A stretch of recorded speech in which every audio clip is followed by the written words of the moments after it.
ফিরে এলাম বিরতির পর। বিজেপি শাসিত রাজ্যে বাংলা ভাষীদের হেনস্থার প্রতিবাদে কলকাতার মেয়র রোডে টানা প্রায় 5 মাসের ধর্ণা কর্মসূচিতে রাজ্যের শাসক দল তৃণমূল কংগ্রেস এবার দীর্ঘ এই আন্দোলনের সূচি প্রকাশ করল দল। আগামী 2রা আগস্ট থেকে রিলে পদ্ধতিতে 4 মাস ধরে চলবে এই প্রতিবাদ কর্মসূচি।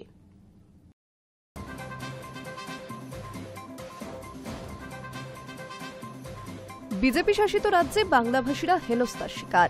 এই ঘটনার প্রতিবাদে কলকাতার মেয়র রোডে টানা প্রায় 5 মাসের ধর্ণা কর্মসূচিতে নামছে রাজ্যের শাসক দল তৃণমূল কংগ্রেস। 21শে জুলাইয়ের মঞ্চ থেকে মুখ্যমন্ত্রী মমতা বন্দ্যোপাধ্যায় ভাষা আন্দোলন সংগঠিত করার ডাক দিয়েছিলেন। জানিয়েছিলেন কলকাতায় মেয়র রোডে গান্ধী মূর্তির পাদদেশে ধর্ণা হবে। এবার এই আন্দোলনের সূচি প্রকাশ করল তৃণমূল কংগ্রেসের তরফে দেওয়া সূচি অনুযায়ী আগামী 2রা আগস্ট থেকে রিলে পদ্ধতিতে 4 মাস ধরে চলবে এই আন্দোলন কর্মসূচির প্রথম দিনে তৃণমূল মহিলা কংগ্রেসের হাত ধরে ধর্ণা কর্মসূচির সূচনা হবে। 2রা ও 3রা আগস্ট দুদিন চলবে তাদের ধর্ণা।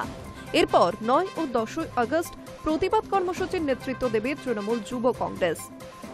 16 আগস্ট জন্মাষ্টমীর ছুটি, ওই দিন কোনো ধর্ণা থাকবে না।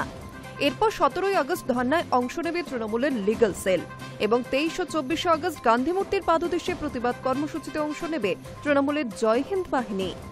30 ও 31 আগস্ট তৃণমূল কংগ্রেসের কিষাণ ও ফার্ম ওয়ার্কার্স সেল ধর্নায় অংশ নেবে। এরপর সেপ্টেম্বরের 6 ও 7 তারিখ দলের প্রোগ্রেসিভ হেলথ অ্যাসোসিয়েশন ভাষা সন্ত্রাসের বিরুদ্ধে ধর্নায় বসবে।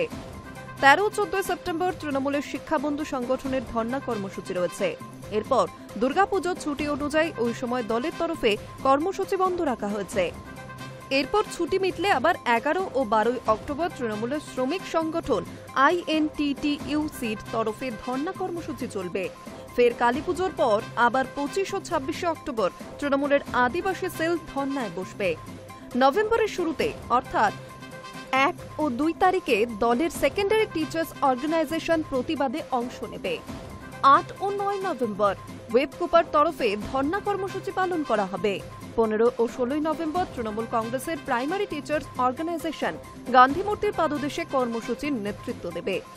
22 ও 23 নভেম্বর তৃণমূল কংগ্রেসের তপশিলি জাতি ও অন্যান্য অনগ্রসর শ্রেণীর সংগঠন ধর্নায় বসবে।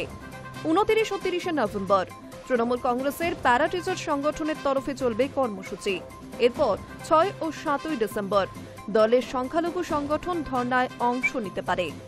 13 ও 14 ডিসেম্বর তৃণমূল কংগ্রেসের হিন্দি সেল প্রতিবাদ কর্মসূচি পালন করবে। সর্বশেষ 20 ও 21 ডিসেম্বর দলের ছাত্র সংগঠন তৃণমূল ছাত্র পরিষদ ধর্নায় বসে এবছরের কর্মসূচি শেষ করবে। High news network.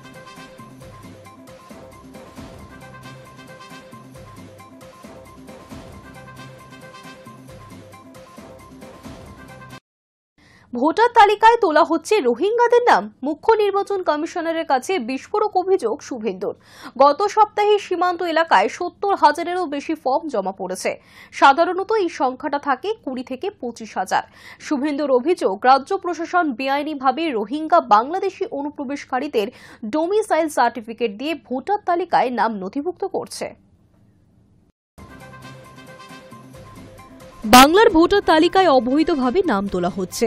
বিস্ফোরক অভিযোগ করে মুখ্য নির্বাচন কমিশনার জ্ঞানেশ কুমারকে চিঠি দিয়েছেন রাজ্যসভার বিরোধী দলনেতা শুভেন্দু অধিকারী। তার দাবি, গত সপ্তাহে সীমান্ত এলাকায় 70,000-এরও বেশি ফর্ম জমা পড়েছে। সাধারণত এই সংখ্যাটা থাকে 20 থেকে 25,000। অভিযোগ, রাজ্য প্রশাসন বেআইনিভাবে রোহিঙ্গা বাংলাদেশি অনুপ্রবেশকারীদের ডোমিসাইল সার্টিফিকেট দিয়ে ভোটার তালিকায় নাম নথিভুক্ত করছে। 25শে জুলাইয়ের পর থেকে জারি হওয়া কোনো রকম ডোমিসাইল সার্টিফিকেট যাতে SIR-এ গ্রাহ্য না হয়, এই বিষয়ে শুভেন্দু অধিকারী মুখ্য নির্বাচন কমিশনারকে চিঠি দিয়ে অনুরোধ করেছেন। সূত্র মারফত খবর, যে কোনো দিন SIR হতে পারে বাংলায়। অগাস্টের প্রথম সপ্তাহে অর্থাৎ আগামী সপ্তাহেই রাজ্যে SIR শুরু হতে পারে, তেমনই বলছে সূত্র। নির্বাচন কমিশন সূত্রে খবর, ইতিমধ্যেই সমস্ত প্রস্তুতি নেওয়া হয়েছে। এদিকে বাংলাতে গত এক সপ্তাহেই 70,000-এর বেশি ভোটার অনলাইনে ভোটার কার্ড সংশোধন বা আপডেটের জন্য আবেদন করেছেন। গোটা রাজ্যের তুলনায় সীমান্তবর্তী এলাকাতেই এই হার বেশি বলে জানা যাচ্ছে। সূত্র বলছে, আবেদনকারীদের মধ্যে যে কেবল নতুন ভোটার বা নাম তোলার আবেদন রয়েছে তাই নয়, এমন অনেকে আবেদন করেছেন যারা ভোটার তালিকায় তার জায়গায় নাম পরিবর্তন করতে চাইছেন। বাংলায় এসআইআর এর সম্ভাবনা তৈরি হতেই সুর চড়িয়েছেন মুখ্যমন্ত্রী মমতা বন্দ্যোপাধ্যায়। তার হুঁশিয়ারি, বাংলায় একটা ভোটারও বাদ গেলে ঘেরাও কর্মসূচি হবে, প্রতিবাদ হবে, মিছিল হবে, স্লোগান হবে। Hi news network.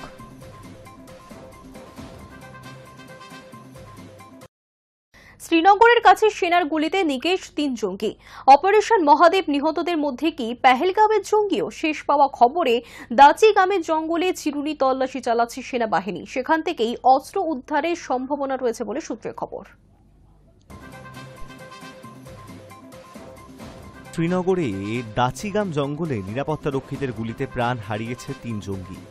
ভারতীয় সেনাবাহিনীর চিনার কোর নিজেদের সরকারি অ্যাকাউন্টে প্রথমে জানায় জঙ্গিদের ধরতে লিদওয়াসে অপারেশন মহাদেব চালু করেছে তারা।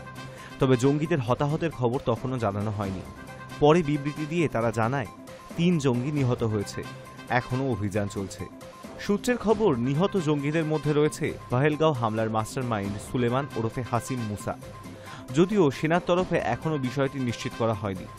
কাশ্মীর জোনের আইজি বিধি কুমার বির্দিকে এ বিষয়ে প্রশ্ন করা হলে তিনি জানান, এখনও অভিযান চলছে, দেহ শনাক্তকরণের প্রক্রিয়া চলছে, সময় এলে জানানো হবে।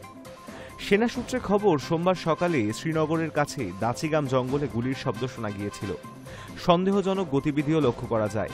তারপরেই সকাল 11টা নাগাদ ওই এলাকায় যৌথ অভিযানে নামে ভারতীয় সেনা, সিআরপিএফ এবং জম্মু কাশ্মীর পুলিশ। সেনা সূত্রে খবর, নিরাপত্তারক্ষীদের গুলিতে 3 জঙ্গি নিহত হয়েছে। তারা এদেশের বাসিন্দা নয় বলেই খবর। গোয়েন্দাদের একটি সূত্র বলছে, জওয়ানদের গুলিতে প্রাণ গিয়েছে লস্কর-ই তৈবার জঙ্গি মুসার। এই মুসা পাকিস্তানের সেনাবাহিনীতে ছিল বলে খবর।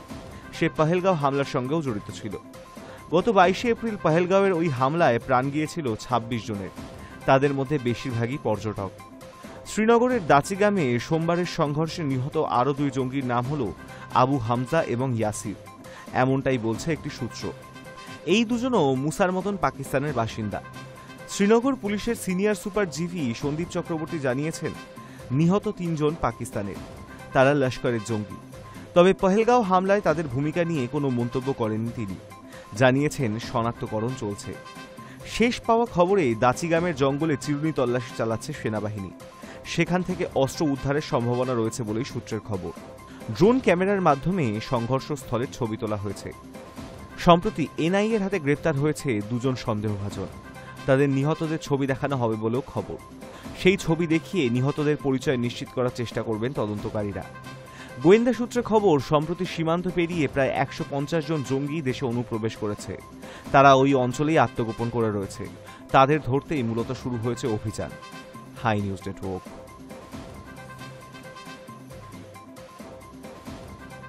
নিউজ টুডে এখনকার মতো এই পর্যন্তই। দেখতে থাকুন হাই নিউজ, নিরপেক্ষ।